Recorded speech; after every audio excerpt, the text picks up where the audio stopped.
Hello everyone, আসসালামু আলাইকুম। সবাই কেমন আছেন? আশা করি সবাই ভালো আছেন। আলহামদুলিল্লাহ আমিও ভালো আছি।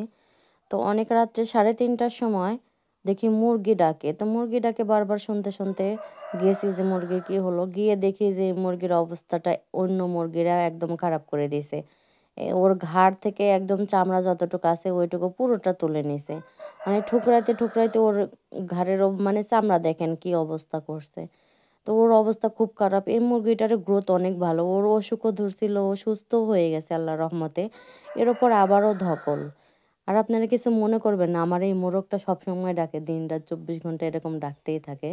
তো ওকে এই যে প্রতিদিনই ২-৩ বার করে ওর ঘাড়ের মধ্যে মলম দিয়ে তারপর হলুদের গুঁড়ো দিয়ে দিচ্ছি যাতে এটা টেনে যায়। এটা কিন্তু ওর মানে মাংসটা বের হয়ে গেছে, গলা বের হয়ে গেছে, চামড়া করে এইজন্য এটা সারতে অনেক সময় লাগবে।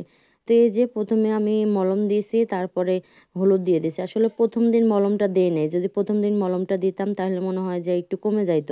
আর এটা যেহেতু মাংস বের হয়ে গেছে এজন্য মনে হয় এটা সারতে একটু সময় লাগবে।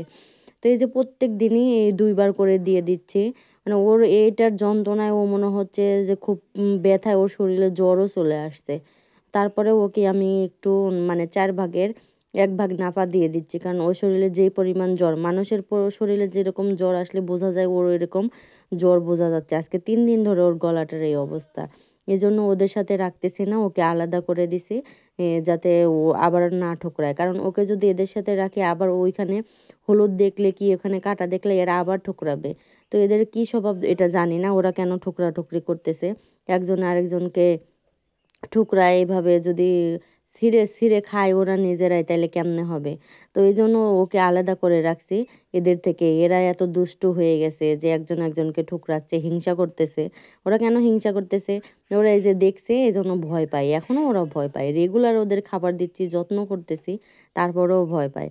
আমি যখনই আসি এভাবে হঠাৎ করে একটা হাসি দিলেও মনে হয় যে ওরা এরকম লাফায় ওঠে। তো আমার এই মুরগিটা নিয়ে একটু টেনশনি যে মুরগিটার এত সুন্দর গ্রোথ, মানে মুরগিটা ওজনও হইছে অনেক বেশি, দেখতেও মাশাআল্লাহ অনেক সুন্দর। আর এরা ওকে ঠোকরায় ওর গলাটার এখানে ছিঁড়ে ফেলছে। এরা খুব দুষ্ট হয়ে গেছে।